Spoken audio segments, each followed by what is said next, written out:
ஸ்தோத்திரம் அப்பா, மகா கிருபையும் இரக்கமுள்ளவரே, உமக்கு ஸ்தோத்திரம். தேவரீர் பொழுதும் கூட தகப்பனே, உடைய வார்த்தைக்காய் நாங்கள் மண்டையில் வந்திருக்கிறோம் தகப்பனே. கர்த்தாவே, இந்த ஜீவனுள்ள வார்த்தைகள் தேவரே என்று எங்களை ஆளுகை செய்யும்படியா எங்கள் இருதயத்தின் நினைவுகளை கர்த்தாவே, இந்த வார்த்தைகள் கர்த்தாவே வகையிருக்கும்படியா கர்த்தத்தாமே கிருபத்தாங்க. தேவரீர் உம்முடைய சத்தத்தை மாத்திரம் நாங்கள் கேட்கும்படியாய் கிருபைத்தாங்க. இயேசு கிறிஸ்துவின் வேண்டிக் பிதாவே, ஆமென். இந்த நாளுக்காக நாம் எபிரேயர் 6ஆம் அதிகாரம் 6ஆம் வசனம் அடுத்த வாசிங்க. மறுதலித்து போனவர்கள் தேவனுடைய குமாரனை தாங்களே மறுபடியும் சிலுவையில் அறைந்து அவமானப்படுத்துகிறபடியால் மனம் திரும்புகிறதற்கு ஏதுவாய் அவர்களை மறுபடியும் புதுப்பிக்கிறது கூடாத காரியம். இந்த எபிரேயர் புக் அந்த காலத்துல இருக்க அந்த எபிரேயர்கள் அவங்க என்ன பண்ணாங்க, சிலர் ரட்சிக்கப்பட்டாங்க, சிலர் ரட்சிக்கப்படாம இருந்தாங்க. ஆனால் அவர்கள் சிலர் சபையில இருந்தாங்க. அவங்க இயேசு கிறிஸ்துவை சிலர் என்ன பண்ணாங்க, தெய்வமாக ஏற்றுக்கொள்ளவில்லை. அதாவது அவங்க அவர் ஒரு ஆசிரியர் அப்படின்னு நினைச்சாங்க. ஆனா இந்த எபிரேயர் புக்ல நீங்க அதிகாரத்தை ஃபுல்லா படிச்சீங்கன்னா அதோட பேசிக் இந்த மாதிரி இயேசு கிறிஸ்துவுக்கு கடவுள் இல்லை, தூதர் அப்படின்னு சொல்றவங்களுக்கு இல்ல, அவர் இஸ் a God அப்படின்னு விளக்குறதா அந்த எபிரேயர்ல 1ஆம் அதிகாரம் ஃபுல்லா வாசித்து பாருங்க வீட்டுல போய்.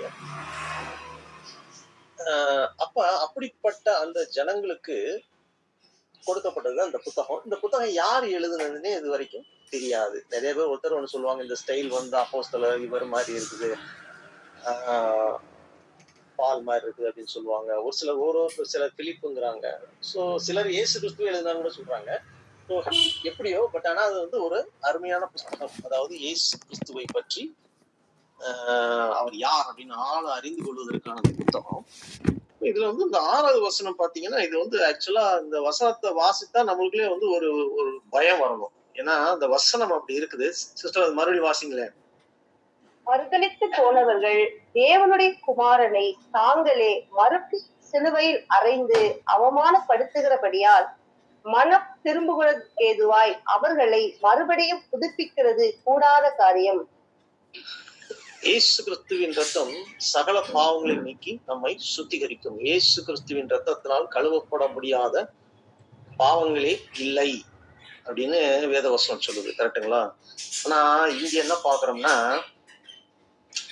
அவர்களை மறுபடியும் புதுப்பிக்கிறது கூடாத காரியம். அவங்கள மறுபடியும் நீங்க திருப்பி அவர்களை தேவனுடைய வழிக்கு கொண்டு வருவது முடியாத காரியம். அவங்க என்ன பண்றாங்கன்னா, இயேசு கிறிஸ்துவை மறுபடியும் சிலுவையில் அறைகிறார்கள் அப்படின்னு சொல்லி பாக்குறோம். கரெக்டா? சிலுவையில் அறைந்து அவமானப்படுத்துகிறார்கள் அப்படின்னு சொல்லி. அதே எபிரேயர் 10ஆம் அதிகாரத்துல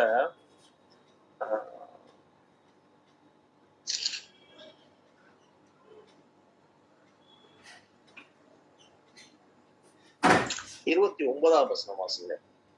தேவனுடைய குமாரனை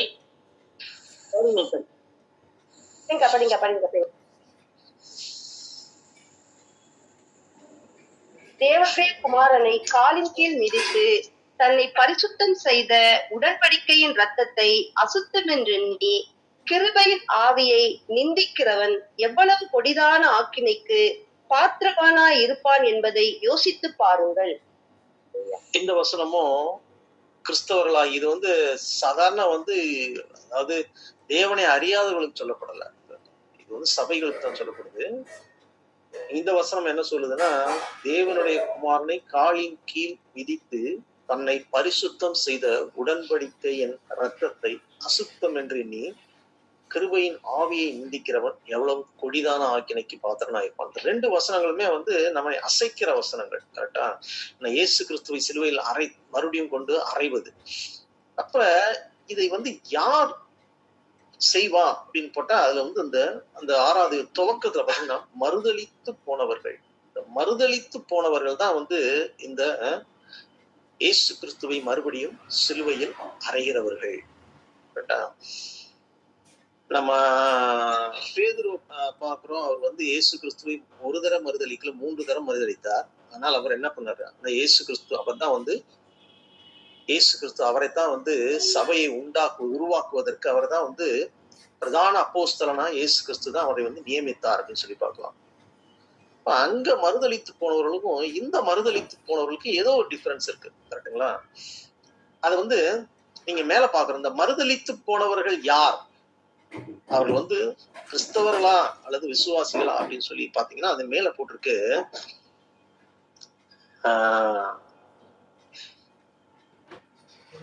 நான் வாசிக்கிறேன் 4வது வசனம் 6:4. அதே எபிரேயர் 6:4. ஒரு தரம் பிரகாசிக்கப்பட்டும் பரம ஈவை ருசி பார்த்தும் பரிசுத்த ஆவியை பெற்றும் தேவனுடைய நல் வார்த்தையும் இனி வரும் உலகத்தின் பலன்களையும் ருசி பார்த்தும் மறுதலித்து போனவர்கள். இந்த மறுதலித்து போனவர்கள் யாருன்னா அவங்க என்ன பண்ணாங்கன்னா ஏற்கனவே பிரகாசிப்பட்டிருக்கிறார்கள், பரம ஈவை ருசி பார்த்து இருக்கிறார்கள். தேவனுடைய ஈவு நம்ம ரட்சிக்கப்பட அந்த அந்த கிருபை அவர்கள் என்ன பண்ற ருசி பார்த்து இருக்கிறார்கள், பரிசுத்த ஆவியை பெற்றிருக்கிறார்கள். பாக்குறோம் பாருங்க, பரிசுத்த ஆவியை பெற்றிருக்கிறார்கள், தேவனுடைய நல் வார்த்தைகளை கேட்டிருக்கிறார்கள், இனி வரும் உலகத்தின் பலன்களையும் ருசி பார்த்திருக்கிறார்கள். இது எல்லாமே வந்து தேவனோடு இருக்கிற ஒரு கிறிஸ்தவன் போகிற அந்த அனுபவங்கள். ருசி பார்த்தும் மறுதலித்து போனவர்கள். இந்த மறுதலித்து போனவர்கள் கூட்டத்துல நம்ம இருக்கோம். ஏன்னா மேல இருக்கிறது வந்து எல்லாமே வந்து ஒரு கிறிஸ்தவர்களை பற்றி தான் சொல்லுது, அவர்களுடைய அனுபவங்களை பத்தி சொல்லுது. இப்படி இருந்தும் மறுதலித்து போனவர்கள், இந்த மறுதலித்து போனவர்கள் கூட்டத்துல நாமும் இருக்கிறோமா அப்படின்னு நம்ம போக போக பார்ப்போம்.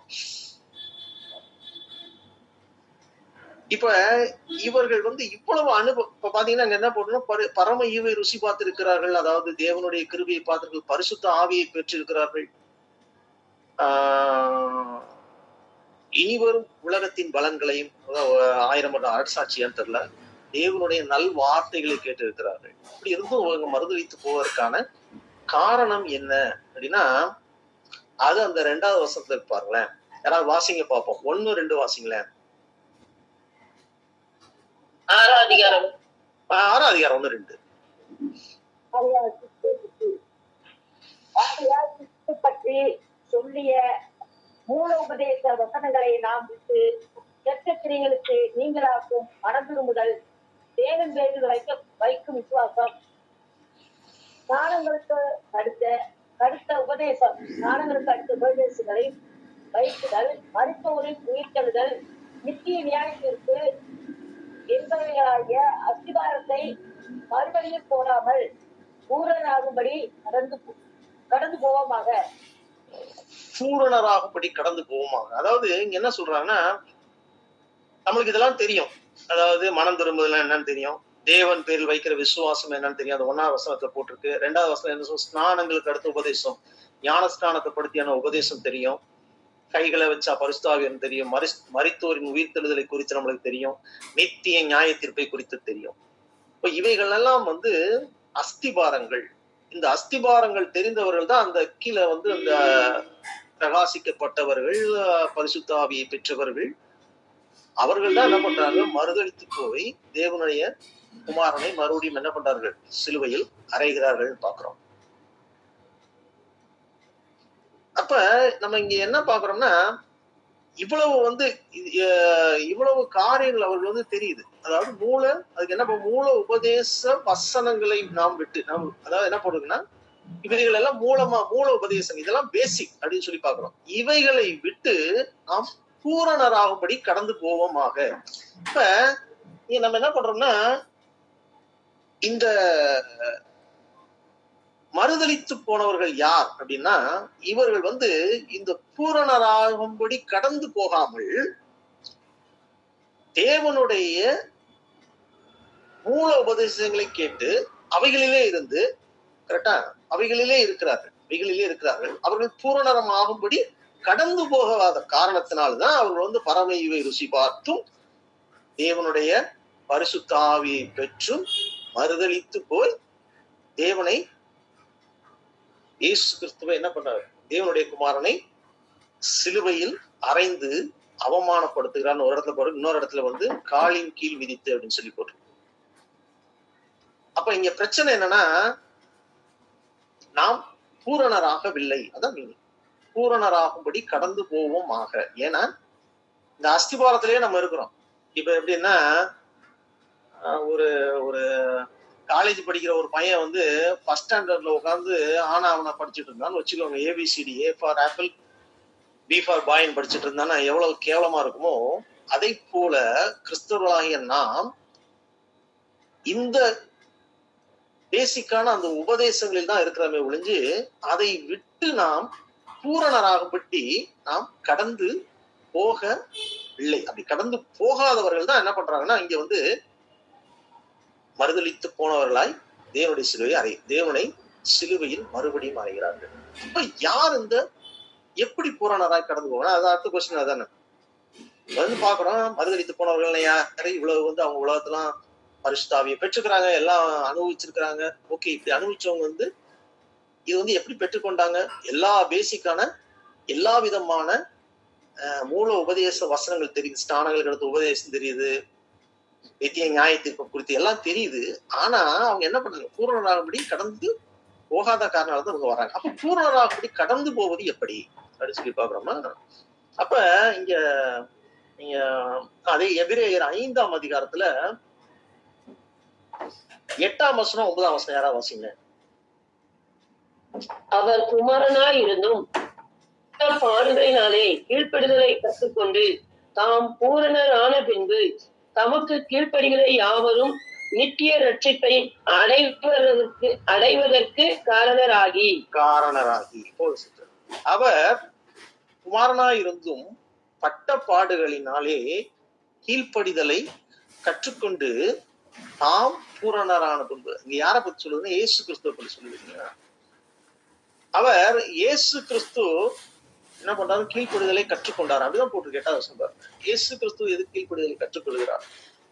இயேசு கிறிஸ்து சர்வ மகிமையை விட்டு பிதாவாகிய தேவன் வந்து தன்னுடைய ஒரே பேரான குமாரனை வந்து பூலோகத்தை போய் மரிப்பதற்கு அனுப்பும் பொழுது, அதாவது தேவதூதர்களுக்கும் கீழா இருக்கிற மனிதனை போல மாறுவதற்கு அனுப்புவதற்கு அவர் என்ன பண்றாரு? இதோ இருக்கிறேன்னு சொல்லி வந்தார். அங்கேயே அவர் வந்து கீழ்ப்படியாம இல்லைங்களா? அவர் வந்ததே வந்து கீழ்ப்படிந்துதான் அங்க இருந்து வந்தார். இப்ப இங்கே இருக்கிற இந்த கீழ்ப்படிதல் என்ன? இந்த கீழ்ப்படிதல் என்ன? ஏன் இந்த கீழ்ப்படிதல் எதை குறித்து சொல்லுகிறது? இயேசு கிறிஸ்து வந்து கீழ்ப்படிந்துதான் அங்க இருந்தே வந்தார். இயேசு கிறிஸ்து கீழ்ப்படிதலை கற்றுக்கொள்ளுன்ற அவசியம் இல்ல. இந்த கீழ்ப்படிதல் எதை குறித்து சொல்லுகிறது அப்படின்னா அந்த 7ஆம் வசனத்தை போட்டிருப்பாருங்க. அவர் மாம்சத்தில் இருந்த கர்த்தரில் தம்மை மரணத்தினின்று ரட்சிக்க வல்லமை உள்ளவரை நோக்கி பலத்த சத்தத்தோடும் கண்ணீரோடும் விண்ணப்பம் பண்ணி வேண்டுதல் செய்து நமக்கு உண்டான பயபக்தியின் நிமித்தம் கேட்கப்பட்டு அவர் மாம்சத்தில் இருந்த நாட்களில் இயேசு கிறிஸ்து ஏன் அதிகாலையில் எழுந்து போய் பலத்த சத்தத்தோடும் கண்ணீரோடும் விண்ணப்பம் பண்ணுகிறார் அப்படின்னா, இந்த உலகத்தின் அவர் மாம்சத்தில் இருந்த நேரத்தில் நம்மை போல அவருக்கு உண்டான எல்லா பாடுகளையும் அவர் என்ன பண்றாரு?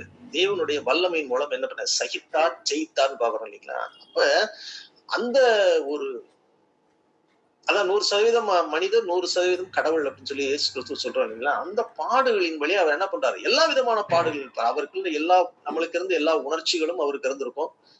எல்லா விதமான உலக ஆசைகள், இச்சைகள் எல்லாம் வந்து அவரை வந்து என்ன பண்ணியிருப்போம்? இழுத்துட்டு இருக்கும். ஆனா அவைகள் எல்லாம் என்ன பண்றாரு? அவர் தேவனுடைய வல்லமையோடு ஜெயிக்கிறார். அதான் அங்க சொல்லப்பட்டிருக்கிறது. பட்ட பாடுகளினாலே இந்த உலகத்தில் கீழ்ப்படிதலை கற்றுக்கொண்டு தாம் பூரணரான பின்பு அவர் வந்து என்ன பண்றார்?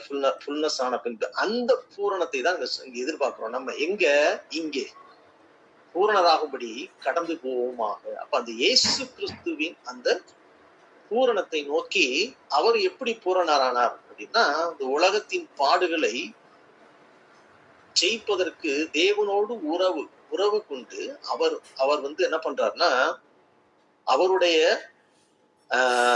உதவியால என்ன பண்றாரு? ஜெபத்தாலும் விண்ணப்பத்தினாலும் என்ன பண்றாரு?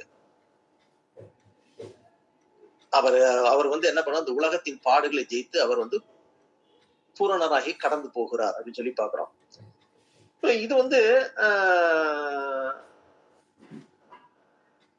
நம்ம இங்க பாக்குறோம். சரி, அப்ப இப்ப வந்து இந்த பூரணர் ஆகாமல் இருக்கிறவர்கள், பூரணர் ஆகாமல் இருக்கிறவர்கள் யார் அப்படின்னு சொல்லி நம்ம கீழே பாக்குறோம்.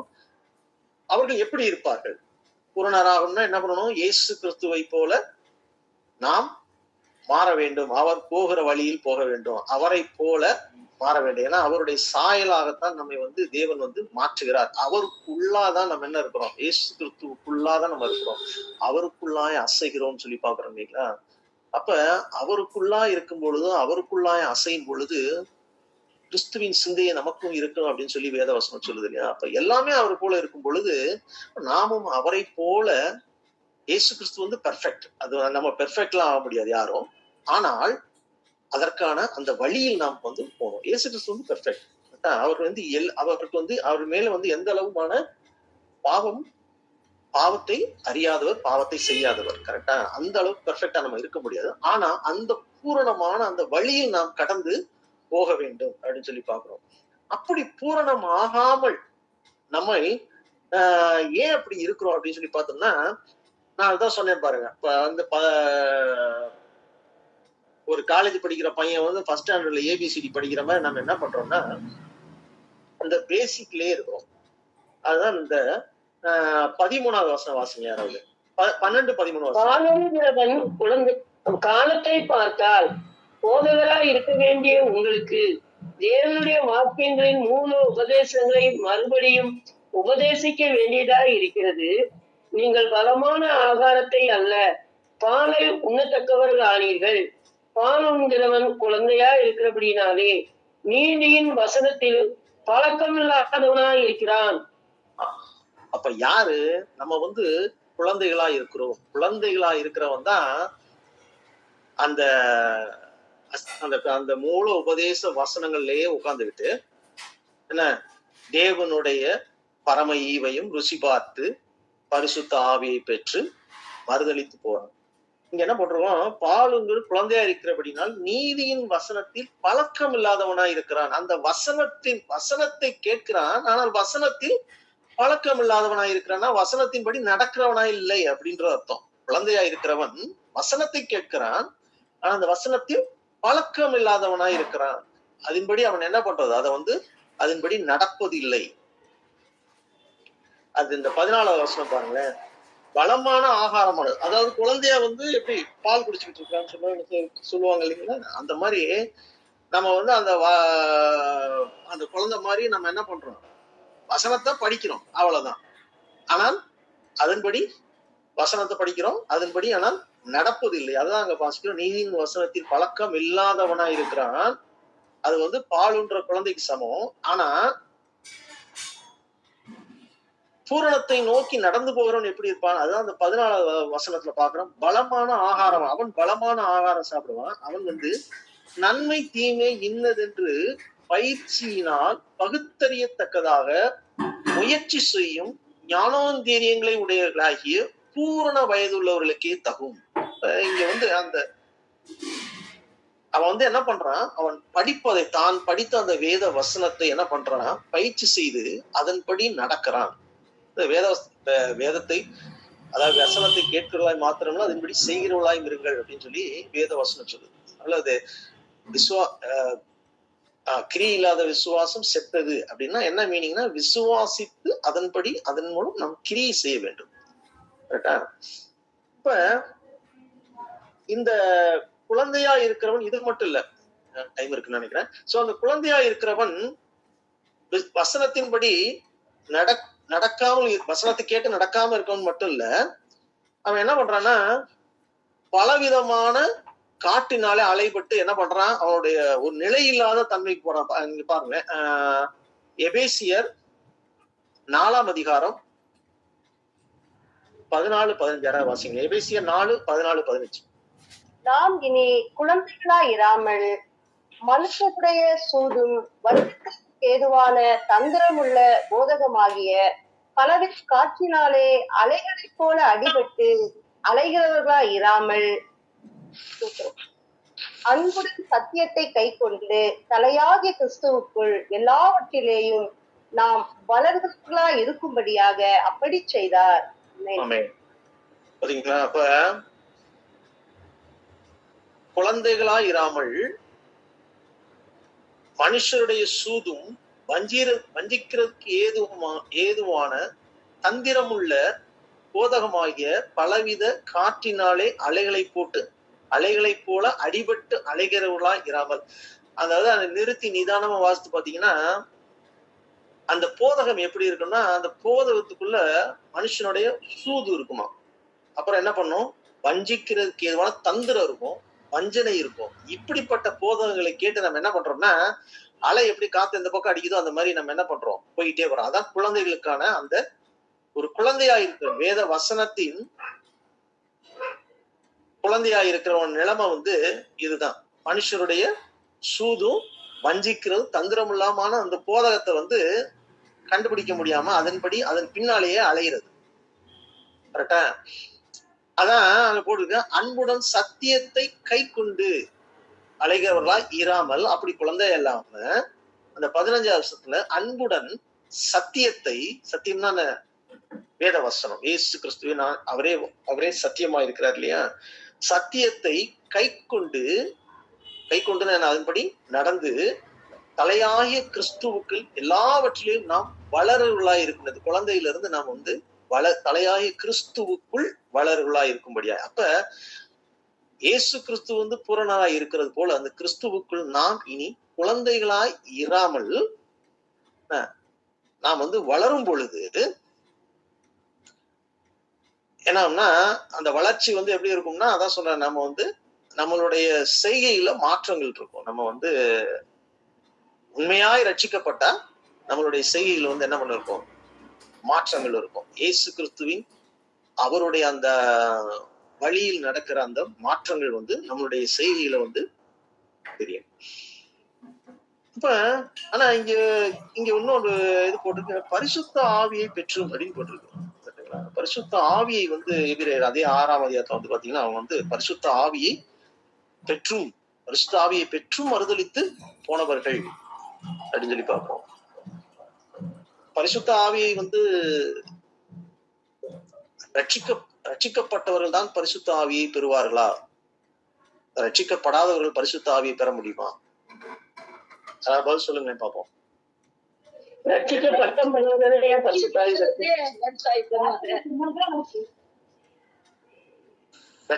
பரிசுத்த ஆவியை பெற முடியுமா? ஆண்டவரை அறிந்த பிறகுதானே அவருடைய அன்பினால பரிசுத்த ஆவியை பெற முடியும்.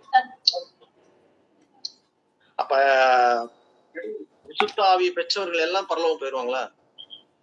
அப்படி இல்லை, நம்முடைய செயல்பாடுகள் ஆண்டவருக்கு பிரியமா நம்ம நடந்தால் தான் நிறைவேற்றும்படி நடந்தால்.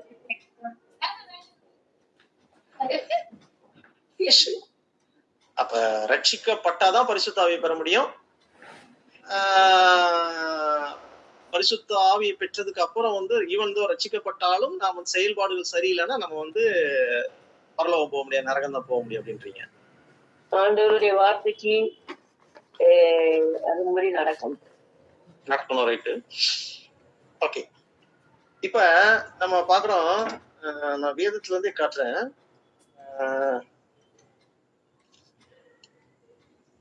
2 தீமோத்தேயு 4ஆம் அதிகாரம் 10ஆம் வசனம் யாராவது வாசிங்களேன். ஏனென்றால் தேமா இப்பிரபஞ்சத்தின் மேல் ஆசை வைத்து என்னை விட்டு பிரிந்து தெசலோனிக்கே பட்டணத்துக்கு போய்விட்டான். கிரேஸ்கே கலாத்தியா நாட்டிற்கும் தீத்து கல்மத்தியா நாட்டிற்கும் போய்விட்டார்கள். இப்ப பவுல் தீமோத்தேயுக்கு எழுதும் சொல்றாரு, அங்கே பவுலோடு இருக்கிற அந்த தேமா என்ன பண்றான்னா, இடையில என்ன பண்றான், அவரை பிரபஞ்சத்தின் மீது ஆசை வைத்து என்ன பண்றான், அவன் போயிடுறான். கரெக்டா? ரெண்டாவது அனனியா சப்ரால் பாக்குறான். அந்த இது நம்மளுக்கு தெரியும். அனனியாவும் சப்ராலும் அந்த ஆவிக்குரிய அந்த சபையில் இருக்கிறவர்கள், ஆவிக்குரிய சபையில் இருக்கிறவர்கள் என்ன பண்றாங்கன்னா, அந்த இடத்துல பொய் சொல்லி தள்ளப்பட்டு விடுகிறார். கரெக்டா? அப்ப பரிசுத்த ஆவியை ஒரு முழுவதும் ரட்சிக்கப்பட்டால்தான் பெற்றுக்கொள்ள முடியும் அப்படின்னு இல்ல. ஏன்னா சவுல் மேல வந்து பரிசுத்த ஆவியானவர் வந்தாரு, ஆனா அவன் வந்து விழுந்து போயிட்டான். பரிசுத்த ஆவியானவர் வந்து தன்னுடைய காரியங்களை அறிவிப்பதற்காக, இப்போ ஒருத்தர் இருக்காரு அப்படின்னா, தேவன் வந்து இன்னொருத்தர்ட்ட பேசணும்னா வந்து அந்த சொல்லுகிற அந்த பரிசுத்த ஆவியானவர் அவர் மேல இறங்கி அவர்கிட்ட வந்து சொல்லும் பொழுது, அந்த நபர் சொல்லுகிற நபர் வந்து அந்த தேவன் என்ன சொல்லுகிறாரோ அந்த வார்த்தையினோரிடம் சொல்லுகிறார். அதுக்காண்டி அவர் வந்து ரட்சிக்கப்பட்டிருக்குத்தான் வேண்டும் அப்படின்றது வந்து இல்ல. அது என்ன பொறுத்த மட்டும். இப்ப பரிசுத்த ஆவியை வந்து இப்ப நிறைய பேர் பாக்குறோம். நம்ம பாத்தீங்கன்னா, இப்ப உதாரணம் சொல்றேன். இப்ப நம்ம வந்து பரிசுத்த ஆவி பெற்றிருக்கோம் அப்படின்னு சொல்லிட்டு நம்ம அந்நிய பாஷைன்னு 198 பேர் பேசுறாங்க. ஆனா ஆவியின் கனிகள் இருக்காது. பரிசுத்த ஆவியை பேச அந்நிய பாஷை பேசணும், அதான் வந்து பரிசுத்த ஆவி பெற்றதுக்கான அடையாளம் சொல்ற அளவுக்கு வந்து இப்ப ஆயிடுச்சு. ஆனா அப்படி கிடையாது. அது வந்து வரம் வந்து இருக்கலாம், இல்லாம இருக்கலாம். ஆனா கனி வந்து எல்லாத்தையும் இருக்கணும். அதான் பரிசுத்த ஆவியான ஒருத்தர் இருக்கிறாரா இல்லையான்றது தெரிகிறது வந்து கனியில தான் தெரியப்படும், வரத்தினால் அல்ல. அப்ப பரிசுத்த ஆவியை பெற்று ஒரு ரட்சிக்கப்பட்ட நபர் ஒருத்தர் வந்து தேவனை வந்து மறுபடியும் வந்து சிலுவையில் அறைவாரா அப்படின்னு பார்த்தா அந்த வசனத்திலே போய் பார்ப்போம். அப்படி இல்லை. பரிசுத்த ஆவியை பெற்று ரட்சிக்கப்பட்ட நபர், நான் என்ன சொல்றேன், பரிசுத்த ஆவியை பெற்ற நபர் சொல்லல. ஏன்னா பரிசுத்த ஆவியானவர் வந்து தேவைப்படும் பொழுது சில சமயங்களில் சில மனிதர்களிடம் வெளிப்படுவார், அப்புறம் போயிடுவார். அதுதான் சவுல் சொன்னேன். ஏன் நம்ம யூதாஸ் காரியத்துமே இயேசு கிறிஸ்து என்ன பண்றாரு, 12 பேர்த்தையும் அனுப்பி பிசாசனம் துரத்த அவருக்கு அதிகாரம் கொடுக்கிறார். ஆனா அதுக்கப்புறம் என்ன பண்றான், அவன் என்ன பண்றான், அவரை விட்டு வழி விலகி போய் விடுகிறான். அப்ப நான் பரிசுத்த ஆவியை பெற்ற நான், அதான் ரட்சிக்கப்பட்ட நான் வந்து மறுபடியும் புதுப்பிக்க முடியாதபடி நான் வந்து போய் விடுவேனா அப்படின்னா இல்லன்னு நினைக்கிறேன். ஏன்னா நீங்க அந்த 6ஆம் அதிகாரம் 6ஆம் வசனத்தை மறுபடியும் வாசிங்களேன். மறுதலித்து போனவர்கள் தேவனுடைய குமாரனை தாங்களே மறுபடியும் சிலுவையில் அறைந்து அவமானப்படுத்துகிறபடியால் மனம் திரும்புவதற்கு ஏதுவாய் அவர்களை மறுபடியும் புதுப்பிக்கிறது கூடாத காரியம். எப்படி எனில் அப்படின்னு 7வது வசனம் ஸ்டார்ட் பண்ணது பாத்தீங்கன்னா, எப்படி எனில், அதாவது மேல சொன்ன அந்த 6வது வசனத்தோட கனெக்ஷன் தான் அந்த 7வது வசனம். சரிங்களா? மறுதலித்து போனவர்கள் என்னென்ன செய்வாங்க போட்டுட்டு எப்படி எனில், இப்ப நம்ம வந்து ஒரு விஷயங்களை வந்து இந்த மாதிரி செய்யணும் அப்படின்னு சொல்லுவோம். அப்ப எந்த மாதிரி அப்படின்னு சொல்லி நம்ம பாக்குறோம் இல்லைங்களா? அதே மாதிரி எப்படி எனில், எப்படி வந்து அவங்க போவாங்க அப்படின்னு பாத்தீங்கன்னா, கீழே பாத்தீங்கன்னா அந்த 7வது வசனமும் 8வது வசனம் வாசிங்க. எப்படி எனில் தன்மேல் அடிக்கடி பெய்கிற மழையை குடித்து தன்னிடத்தில் பயிரிடுகிறவர்களுக்கு ஏற்ற பயிரை முளைப்பிக்கும் நிலமானது தேவனால் ஆசீர்வாதம் பெறும் உள்செடிகளையும் உள்பூண்டுகளையும் முளைப்பிக்கிற நிலமோ தகாததாயும் சபிக்கப்படுகிறதற்கு ஏற்றதாயும் இருக்கிறது. சுட்டரிக்கப்படுவதே அதன் முடிவு. அப்போது அந்த அவ்வளவு சிஸ்டர். அப்ப எப்படி எனில் தன்மேல் அடிக்கடி பெய்கிற மழையை குடித்து தன்னிடத்தில் பயிரிடுவதற்கு ஏற்ற பயிரை முளைப்பிக்கும் நிலமானது தேவனால் ஆசீர்வாதம். இங்க 2 நிலத்தை பத்தி பேசுறாங்க. ஒரு நிலம் வந்து மழை பெய்யுது, அது வந்து என்ன பண்ணுது, பயிரை கொடுக்குது. இன்னொரு நிலம் பேசுறாங்க, அதுலயும் என்ன பண்ணுது, மழை பெய்கிறது, ஆனா அதுல வந்து அதுவும் தண்ணி குடிக்குது. ஆனா அது என்ன கொடுக்குதுன்னா முள் செடிகளையும் முள் பூண்டுகளையும் விளைவிக்கிற நிலமா இருக்கிறது. தகாததாயும் சபிக்கப்படுவதற்கு ஏற்றதுமாய் இருக்கிறது. சுட்டரிக்கப்படுவதே அதன் முடிவு. இப்ப இந்த மேல சொன்னது பாத்தீங்கன்னா, இந்த மறுதலித்து போனவர்கள் யாருன்னா, அவங்க வந்து தேவனிடத்தில் இருந்தார்கள், பின்னாடி வந்து என்ன பண்றாங்க, மறுதலிக்கிறார்கள் அப்படின்னா கீழே இருக்க அந்த இது எப்படி இருக்கணும்னா, பூமி அதாவது மழை பெய்கிறது, அந்த மழையை குடித்து முதல் வந்து பயிரை கொடுத்துட்டு அதுக்கப்புறம் கொஞ்ச நாள்ல என்ன பண்ணுது, அது வந்து முள்செடியை கொடுக்குது அப்படின்றதுதான் கீழே இருந்திருக்கணும். கரெக்டுங்களா? மேல இருக்க வசனத்தை வந்து எப்படி எனில் அப்படின்னா கீழே என்ன போட்டிருக்கணும், வந்து இது பயிர் கொடுத்துச்சுப்பா, அப்புறம் கொஞ்ச நாள்ல வந்து முள்செடியா மாறிடுச்சு அப்படின்னு போடல. அங்க என்ன போட்டிருக்குன்னா பயிர் கொடுக்குற நிலம் பயிர் கொடுக்கும், முட்செடி விளைகிற நிலம் வெறும் முட்செடி தான் கொடுக்கும். அப்ப மேல நம்ம என்ன படிக்கிறோம்? பரிசுத்த ஆவியை பெற்றிருக்காங்க, பரம ஈவை ருசி பார்த்திருக்காங்க, ருசி பார்த்து அவங்க மறுதளிச்சு, அதாவது தேவனுடைய அந்த ரத்தத்தை அசுத்தமின்றி எண்ணி மறுதளித்து தேவனை மறுபடியும் சிலுவையில் அறைந்தார்கள் அப்படின்னு பாக்குறோம் இல்லையா? அதுக்கு எப்படி எண்ணின்னு கீழே என்ன போட்டிருக்குன்னா, பயிர் விளைகிறது நிலம் தண்ணி மழையை குடித்து பயிரை தான் விளைவிக்குது. இன்னொரு நிலம் மழையை குடித்து வெறும் முள்ளதான் விளைவிக்குது. அப்ப பயிர் நிலம் உள் நிலம் தான், மாறுறது கிடையாது. நீர் நிலம் பயிர் நிலம் தான், உள்நிலம் உள்நிலம் தான். அப்ப யார் இந்த மறுதளித்து போனவர்கள் அப்படின்னா, இவர்கள் ரட்சிக்கப்படாதவர்கள்.